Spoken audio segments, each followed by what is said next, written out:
Hello YouTube, j'espère que vous allez bien. On se retrouve aujourd'hui dans une nouvelle vidéo pour vous présenter ma palle du Pumpkin Autumn Challenge.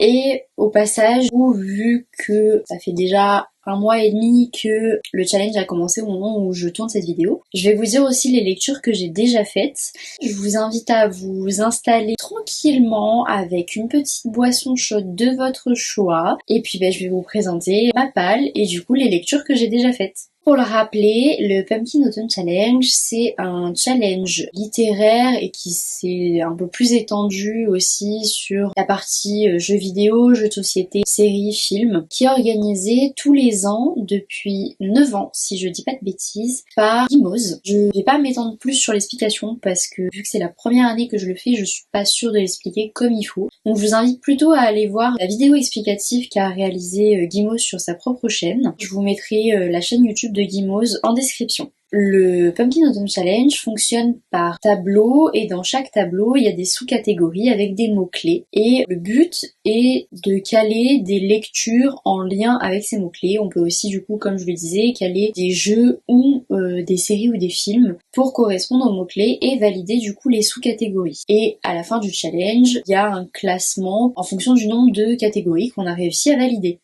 On va du coup tout de suite commencer avec le premier tableau qui est Automne frissonnant. La première sous-catégorie c'est Monster Mash. Pour cette sous-catégorie, on a les mots-clés Halloween, créature, comédie, classique et danse. J'ai choisi de mettre dans ma pile à lire le tome 1 de la saga Métamorphose pour valider le mot-clé créature. C'est une saga dont j'ai les 2 premiers tomes dans ma pile à lire. Je l'avais commencé il y a très longtemps. Comme vous pouvez voir, le livre est jauni. Ça fait très longtemps que j'ai ce bouquin. Je l'avais commencé, je l'ai jamais fini et j'ai envie de lui redonner une deuxième chance, d'autant plus que je me souviens qu'à l'époque ça m'avait quand même bien plu. C'est juste pas pourquoi je l'avais arrêté. Je pense parce que je me suis retrouvée dans une période où je pouvais plus vraiment lire avec les cours et je l'ai jamais repris et du coup j'aimerais vraiment lui laisser une deuxième chance. Je vais vous lire le résumé derrière. C'est plutôt une conversation entre 2 personnages. Yann, sans un mot, Yann s'immobilisa.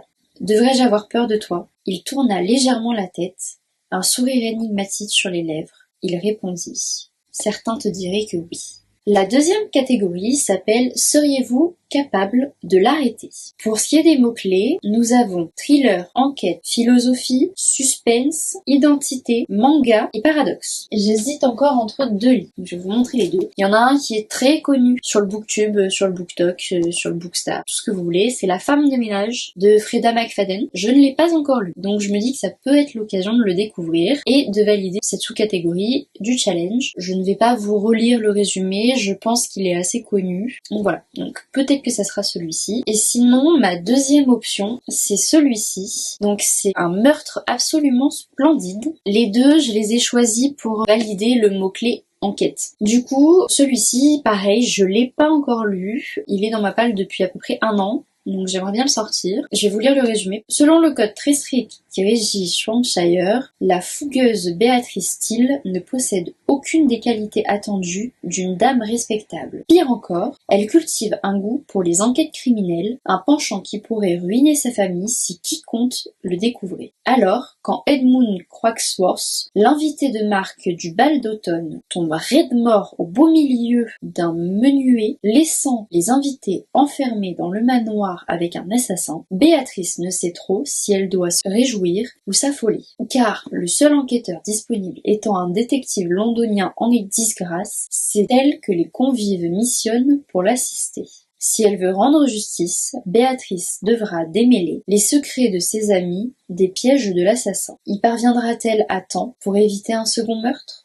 Donc ça, c'est les 2 lectures que j'envisage de faire pour la sous-catégorie « Seriez-vous capable de l'arrêter ?» La prochaine sous-catégorie, c'est ceux qui ignorent qu'il n'existe pas, en référence au jeu qui est sorti cette année, Clair Obscur Expédition 33. Moi personnellement j'y ai pas joué, mais mon chéri il y a joué et il a adoré. Donc même si j'avoue que je suis pas très jeu vidéo, j'hésite potentiellement à essayer. Mais pas pour le Pumpkin Autumn Challenge parce que je préfère rester niveau littérature pour réaliser ce challenge. Du coup, pour cette sous-catégorie, les mots-clés sont fatalité, deuil, art, fragment, peintresse, œuvre française, secret et combat. Pour cette sous-catégorie, j'ai choisi de vous présenter 31 jours pour t'aimer. Alors oui, je vous l'accorde, on n'est pas du tout, mais alors pas du tout sur une saison automnale pour ce livre, mais j'avais très envie de le lire. Voilà. Tout simplement. C'est une romance estivale, un peu sur le même principe que les romances calendrier de l'Avent qui ont commencé il y a 2 ans à peu près. Mais là, du coup, c'est sur 31 jours parce que c'est censé se lire en été et qu'en été, mois d'août, mois de juillet, il y a 31 jours. J'ai choisi, du coup, de le rentrer pour œuvre française, tout simplement parce que c'est une autrice française qui l'a écrit. Et actuellement, c'est un des livres que j'ai déjà lu. Je vous dirai pas ce que j'en ai pensé pour le moment. Vous le saurez lors de mon bilan du mois d'octobre. Je vais vous lire le résumé du coup parce que même si je l'ai lu, je pense que c'est mieux que je vous lise le résumé. Un été pour te rencontrer. Imaginez, vous trouvez une lettre froissée sur une table. Vous y répondez alors qu'elle ne vous était pas destinée et pendant 31 jours, vous échangez avec quelqu'un que vous ne connaissez pas. C'est ce qui est en train de m'arriver. Alors que mes vacances étaient toutes tracées, il a suffi d'une lettre pour tout faire dérailler. Si on m'avait dit que je vivrais l'été le plus fou de ma vie à écrire à un inconnu, je ne l'aurais pas cru. Mais est-ce vraiment un inconnu? Si vous avez envie de le découvrir, en tout cas, tout ce que je peux vous dire, c'est que je vous le conseille. On passe enfin à la dernière sous-catégorie de ce tableau, les songes maudits de Carmilla. Les mots-clés pour cette sous-catégorie sont vampire, gothique, manoir, surnaturel, nuit, horreur et nouvelle. J'ai tout simplement choisi de lire le tome 1 de Twilight. Et oui, je n'ai encore jamais lu les Twilight. J'avais vu les films, mais je m'étais jamais penchée sur les bouquins. Et cet été, j'en ai fait l'acquisition d'occasion des 4 tomes. Et j'ai très envie de redécouvrir cette saga, mais en version papier. Je compte bien sur le Pumpkin Autumn Challenge pour me lancer dans cette lecture. Je vais pas vous faire un résumé, ça fait 20 ans que les livres sont sortis, je pense que entre les livres et les films, tout le monde connaît cette saga. Voilà, j'espère juste que je vais apprécier cette lecture. Je vous en dirai des nouvelles du coup à la fin du challenge. On a fini le premier tableau, on va passer au deuxième tableau, c'est Automne extraordinaire. La première sous-catégorie de ce tableau est la bonne auberge de la pierre levée. Pour cette sous-catégorie, les mots-clés sont quête, médiéval, JDR, livre dont vous êtes le héros, voyageur, fantasy et musique. Pour valider cette sous-catégorie, j'ai choisi de me baser sur le mot-clé musique. Et c'est ainsi que je mets dans ma palle le premier tome de Black Blossom. Ce livre, je l'ai acheté quand j'ai recommencé à lire, donc on va dire que ça fait 1 an et demi qu'il est dans ma palle, je l'ai toujours pas lu alors que j'ai vu que des bons retours dessus. Pareil, je compte un peu sur le Pumpkin Autumn Challenge pour le faire sortir de ma palle. Je l'ai pas encore lu, donc je vais vous lire le résumé. Colloque, partenaire de musique, et bien plus encore. Harper Tate est en dernière année à l'Institut Evergreen et n'a qu'un seul rêve, que son groupe de musique, les Black Blossom, perce enfin. C'est avec cet espoir fou que les musiciens s'inscrivent à un concours organisé par un label de renom. Mais à quelques semaines du jour J, c'est la douche froide. Le chanteur du groupe se fait exclure et tous les rêves de Harper sont compromis. Alors, quand un nouvel élève de l'école, Riley Sutton, devient son nouveau colocataire, le jeune homme le voit juste comme un imprévu de plus. Sauf que Riley est un chanteur à ses heures perdues. Il pourrait bien changer la donne et bouleverser la vie de Harper à tout jamais. Une tension à laquelle il sera impossible de résister.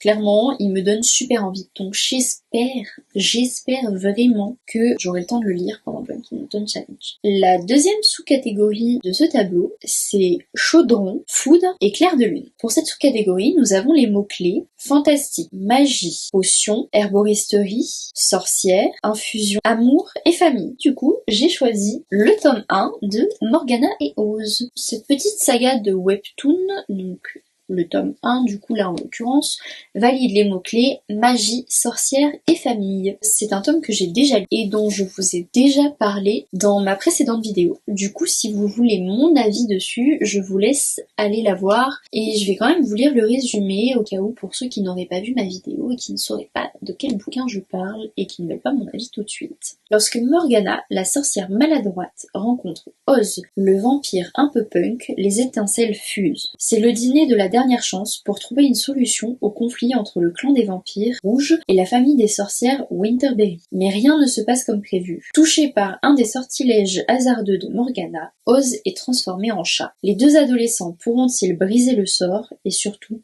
éviter une guerre sans pitié entre leurs deux familles? La prochaine sous-catégorie, c'est le cercle de la comté. Pour cette sous-catégorie, nous avons les mots-clés fête, gourmandise, empathie, joie, singularité, diversité et vivre ensemble. J'ai choisi ce livre qui est La rue qui nous sépare, qui pareil est dans ma palle depuis à peu près 1 an il me semble, et je l'ai choisi pour le mot-clé empathie. Je l'ai pas encore lu, donc je vais vous lire le résumé. Noémia a 19 ans, Tristan en a 21. Ils se croisent tous les jours, ils se plaisent, c'est évident. Mais Noémia est étudiante et Tristan est sans abri. Entre eux, il y a un froid, la société. Entre eux, il y a la rue, qui pourrait se révéler difficile à traverser. Je vous laisse avec ce petit résumé et j'espère vraiment que je vais pouvoir le lire d'ici la fin du Pumpkin Autumn Challenge parce qu'il me fait vraiment envie. La prochaine sous-catégorie est latte, une variation sophistiquée et crémeuse. Le but de cette sous-catégorie est de mettre en avant un livre aux couleurs d'un latte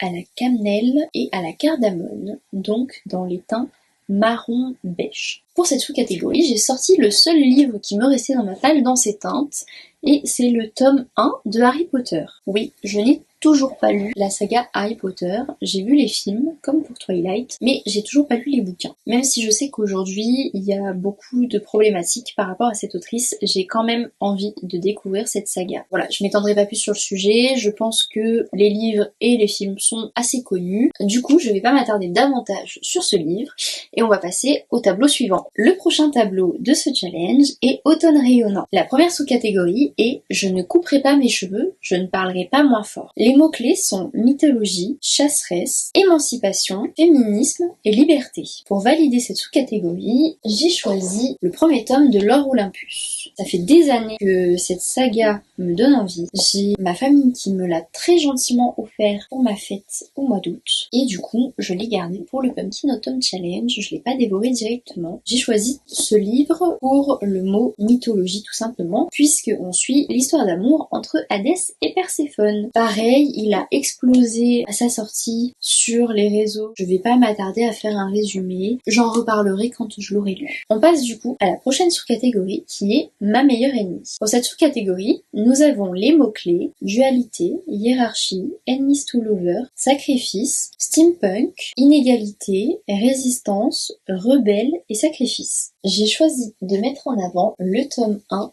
de la duologie H-Dragon Legacy. Je l'ai choisi pour le mot-clé Enemies to Lover. Ce livre est un auto-édité et ça me tenait à cœur de mettre en avant un auto-édité, d'autant plus que son autrice fait partie de mon club de lecture. Donc j'ai pu rencontrer l'autrice, ça fait plusieurs mois. En fait, il est rentré dans ma palle en début d'année parce qu'il me donnait très envie et depuis j'ai toujours pas pris le temps de le lire. Donc je veux vraiment découvrir la plume de Mathilda et la soutenir aussi en tant qu'autrice auto-éditée. Ça me tient vraiment à cœur. Donc si vous l'avez pas encore découvert, foncez parce que j'ai vu que des bons retours dessus. On passe ensuite à l'avant-dernière sous-catégorie qui est pour nous qui avons besoin de souffler. On retrouve ici les mots-clés nature, écologie, conscience, paix, solarpunk, poésie et espoir. J'ai choisi de mettre dans ma palle La sagesse des loups pour correspondre au mot-clé nature. C'est un livre que ma maman m'a offert à Noël dernier parce qu'elle sait que j'adore les loups. Et j'ai toujours pas pris le temps de lire parce que c'est vrai que je me suis plutôt focalisée sur des romans et pas trop sur des livres plus, on va dire, documentaires. Mais j'ai quand même très envie de le lire et du coup je me dis que c'est la bonne occasion pour le sortir de ma palle. Et enfin, on va terminer avec la dernière sous-catégorie qui est Rester tout le temps avec Brindille. Pour cette sous-catégorie, nous avons les mots-clés amitié, jeunesse, BD, soins, animaux, aventurière et changement. J'ai choisi de mettre le tome 2 de la saga de BD Elle. Avec cette BD, du coup, je remplis les mots-clés amitié, changement, jeunesse et BD.